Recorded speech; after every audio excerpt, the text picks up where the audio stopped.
Starting in 5 seconds. Immediately after I assumed charge of the Ministry of Education in January this very year, I looked into the development projects which had been accepted in principle but not carried out in practice. Of these, one of the most understanding was the scheme for a central college of training for teachers. The Central Advisory Board of Education had in December this year recommended the establishment of two training colleges, one for men and the other for women, each providing for an intake of 200 students for the service of the centrally administered areas and the smaller provinces and states.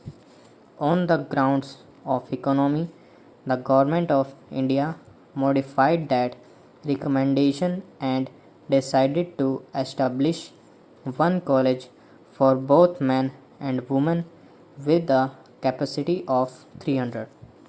Provision was accordingly made in the budget as per the recommendations of the committee for the establishment of the college.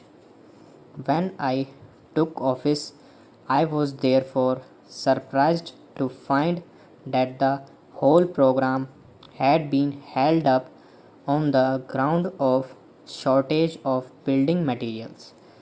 I was aware of the difficulties in securing steel and cement and other equipment, and I could understand the delay in the implementation of the building program.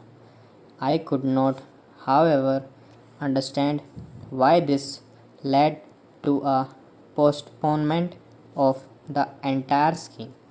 Even if buildings were lacking, the institute could have been started in temporary structures or hired houses, but here, as in so many other cases, programs of educational development were held up on the ground of lack of accommodation. This undue stress upon buildings has always seemed to me to be an instance of confusing ends with means. Buildings are only a means of which the end is education, and yet it seemed to me that many of our educational planners were so engrossed with building projects that they could not think of carrying on educational work in their absence. I therefore decided forthwith that the institution must be started immediately with whatever accommodation was readily available. The period was an exceedingly difficult one, and all the attention of the government was concentrated first on the disturbances in the Punjab and later on the impending division of the country. Even then, a small house was secured in the Delhi University area in July this very year. I realized that this was not adequate for our needs now and the work of the institute in the future. It is hardly necessary for men to relate at length the importance of an institute of this kind. With literacy figures so low as only 15%, the paramount importance of expanding the facilities of education is obvious. The acceptance of democracy as the pattern of our state has, if anything, added to the urgency of the problem. It is also self evident that the first step towards expanding the facilities of education is to provide for an increase in the number of trained teachers. Equally necessary is an institution to access the results of educational methods followed till now and devise improvements demanded in the changing circumstances of today. It will be noticed that the institution, which was started in December this very year, was the Central Institute of Education and not the training college which had originally been planned in 1944 and 1945. This meant not merely a change in nomenclature but a considerable expansion in the purpose and functions of the institution. I felt that changes were necessary in two directions.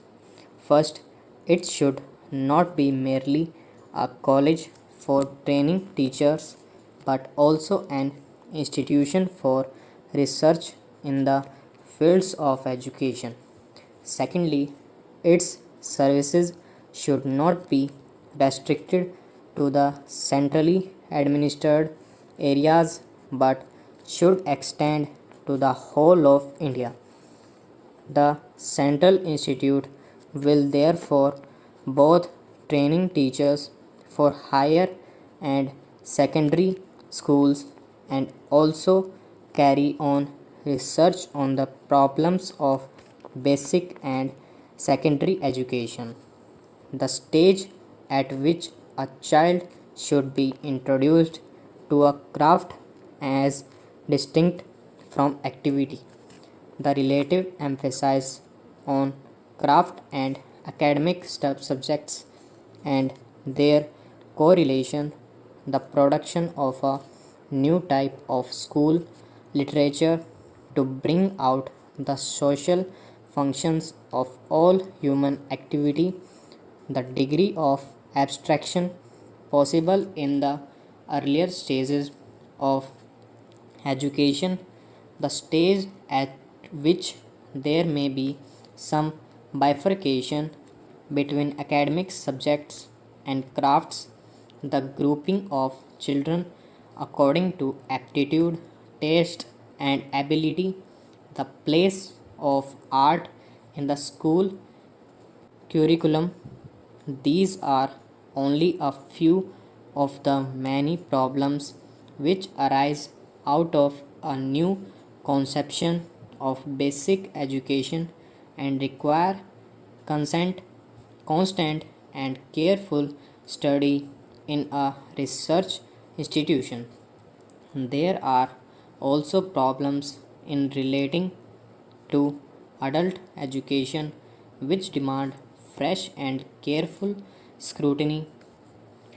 It is a commonplace that the methods which are suitable for children cannot without modification be applied to adults.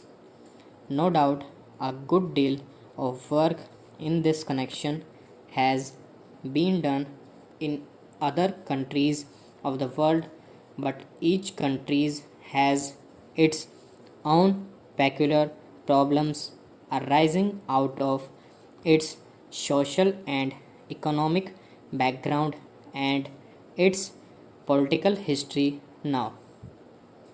Stop.